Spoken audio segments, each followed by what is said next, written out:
Thomas O'Connor from Gartner. Welcome. Hi, Bob. Pleasure to be here with you today.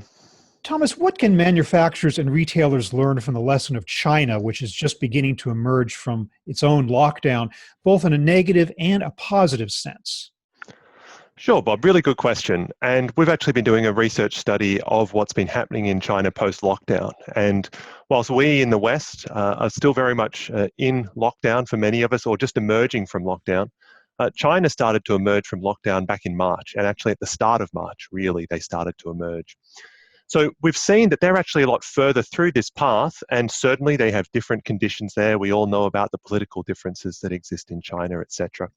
But what we have seen is that there's been a real swing back, and that consumers, for example, have been returning to stores, etc., not in the same volumes that they were doing previous, so prior to the COVID-19 crisis, but they've certainly been coming back. And one of the interesting pieces that I've really seen is that in the work we've been doing with these supply chain leaders out of China or with significant operations in China, that they've been taking some key strategic actions to really drive their recovery. So thinking about things like, okay, what are some of the key markers or indicators that we should be watching, which then signal to us that we can return to some element of business as usual operations. Think about things like your forecasting.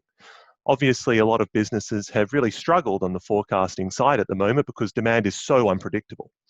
And so with that, we've seen a lot of organizations go after operations like zero-based forecasting. So essentially rebuilding that demand plan from scratch, from zero. What they've started to do in China is to say that, hey, here we need to look at what's an indicator to say, now we can start to use that historical data more effectively rather than doing this rebuild of our demand forecast on a consistent basis. So just one example there. But it's not business as usual, is it? Are they not dealing with perhaps permanent changes in consumer behavior, including a much greater use of online and e-commerce because of the joys of that consumers discovered during the lockdown? Yeah, perfect question. And, it's a new business as usual is how I describe it. There has to be some element of we are creating a scalable way of operating and a scalable way of thinking for moving forward. And so as we start to look at that, we need to identify how some of our operations that we've developed, that we've been using, which maybe are more agile in nature during the crisis, how at what point we start to pivot away from those and towards more scalable activities, which maybe support our bottom line more effectively or otherwise. And that's the real key here. You're absolutely right in terms of what you're talking about in terms of e-commerce. Basically, every retail organization that I speak to expects to see a significant upswing within the e-commerce space. China, to be frank, was already leading the globe in terms of e-commerce uptake. There isn't too much dispute on that in terms of the total proportion of sales that are going by the e-commerce channel. Of course, we all know about the giants of e-commerce in China like Alibaba and JD.com, and they've seen a real swell in terms of demand and utilization of their services. One of the interesting pieces that we see there, though, is that yes, during the crisis, a lot of consumers they were forced to pivot towards online shopping. What we then, though, start to see is that as stores start to reopen, as they started to do throughout March, so take H&M as an example. H&M earlier shared data, sales data out of China, indicating their comparison for the first 14 weeks of the year compared to 2019. What they saw was that at the real depths of the crisis for them, which was in February, they were down about 89% year on year for a comparative week. Within that, they had 2/3 of their store network shut, so they still had a third open. By the start of April, though, what they were seeing was that they were down 23% with 99% of their stores open. And for the 4 weeks prior to that, they'd had at least 95% of their stores open. So what we start to see is that the sales are coming back. Consumers do go back to the store. They just maybe don't go back in the same way. And so the ones who are going back to the stores are more mission shoppers at the moment. So people who have an intent to buy. They are less likely to be browsing or going to a mall where they're then shopping across multiple stores. Rather, they go to a store, they know what they want, they're more targeted of what they want. And so it may be that they have some challenge around lead times or something like this, that they need the product now, or that they simply to be frank, as lockdowns lift, want to get out of the house. And we're Yeah. starting to see that actually in my home country.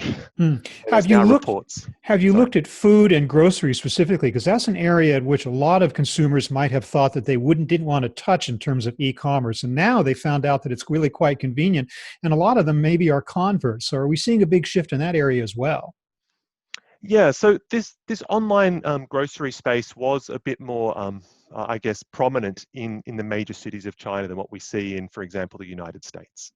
And what we've seen is that, yes, this has driven an uptick on that front. And that's anecdotal evidence that I've seen. There isn't publicly available data that I've seen yet on that front. But anecdotally, yes, that has been the case, where particularly older consumers who maybe haven't historically been inclined to shop for their groceries online, they've always liked going to the store, etc., have realized the convenience of it. And we're now starting to see that, of course, play out in the West as well, whether that's North America, Europe, or elsewhere. And so there How, is a real strong appetite around that. how are relationships between manufacturers, retailers, distributors, and their suppliers changing? Is there closer collaboration going forward as companies begin to understand that there's a huge risk component in not collaborating properly with your suppliers and not knowing who they are, what shape they're in? Are we seeing some closer collaboration in that area? Yeah, absolutely. And particularly in the FMCG space, where we see a lot of emphasis being applied to, okay, during the crisis, during the real peak of the crisis, what are we needing to do to make sure we're getting the right products on the shelf? And so there's a lot of emphasis on things like visibility. How are we driving that visibility with our partner organizations? How are we thinking about the product range that we're actually getting in? For a lot of manufacturers, they've had to narrow the range that they've actually been producing. And with that, they're then considering, okay, so what is that right range for moving forward? Is this an opportunity to reset our broader product portfolio? Are we thinking about where we need to actually start to think about price, for example? So a sensitivity has really emerged in China around product price. So for our new product introductions, how are we aligning with that newfound sensitivity that we do start to see coming out in China and should anticipate, to be frank, given the high levels of unemployment, to exist as well in the West, so Yeah, in we North should America. clarify FMCG, fast-moving consumer goods. Correct, Uh, thank you.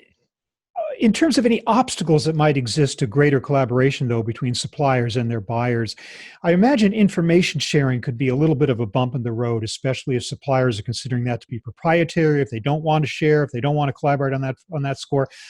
Is there success in that type of collaboration? And if so, where is that happening and how?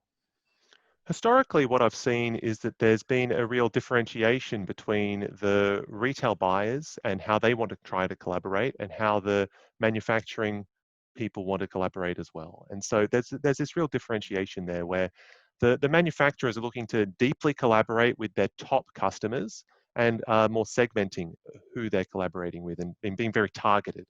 Whereas the retail side are thinking more about, well, we want to do this in a broader based approach, and we want to have an approach where it's scalable across all of our wide range of suppliers. There may be some level of collaboration that we get into with the likes of a Walmart and a P&G or a Walmart and a Unilever, these very large entities collaborating together. But as it starts to go down into the smaller tiers, we see less of this, and it's more transactionally based collaboration. Yeah, And you so make a good point there with the smaller tiers. In fact, I wanted to ask you if you feel that this is going to lead companies to do a better job of gaining visibility and communications up through multiple tiers of their supply chain beyond just tier one. Are you hopeful of that happening? I am. And one of the interesting anecdotes that I actually got out of China here is that we have seen some growth in terms of this visibility emphasis to tier two or tier three suppliers, largely raw materials for the key products. But one of the challenge points that they've actually experienced in China is that, yes, they may have secured those raw materials for production, et cetera, as it starts to scale back up. And they have that raw material in place from their tier two, tier three suppliers. They understand the availability. But on things like packaging, which is run on a more of a just-in-time basis, they've actually been constrained. And they've had more challenge in terms of getting that raw material in for their packaging items. And that's actually become a new bottleneck for them. So there's new challenge that this crisis is constantly throwing up. And again, that's a really useful way that Western organizations can look towards China to understand, okay, so what have they gone through in terms of their challenges? It may not be perfectly replicable, but it's directionally useful and directionally insightful for them to use as they strategize for the reopening. Do you think this is all leading toward more resilient supply chains? Do you think that companies are doing a better job of protecting against future disasters, despite the fact that no one can predict what the next disaster is going to be?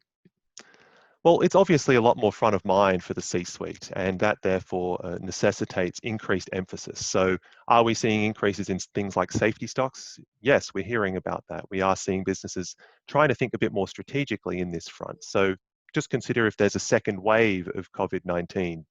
Do we hear businesses talking about building in additional resilience for that in the near term? Yes, yes, we do hear that. And so this is where we start to see additional activities being taken. If the resilience you're talking about, though, is it a specific move of action where we are rethinking our broader supply base and we are saying we are actively moving existing manufacturing capability out of one market, we'll call it Asia more broadly, and we are then moving that to a localized or more localized manufacturing facility. We aren't seeing that actively happening where they are shutting down facilities in one market and moving it to another. There is, of course, some talk of this, and actually, to be frank, quite a bit of talk there.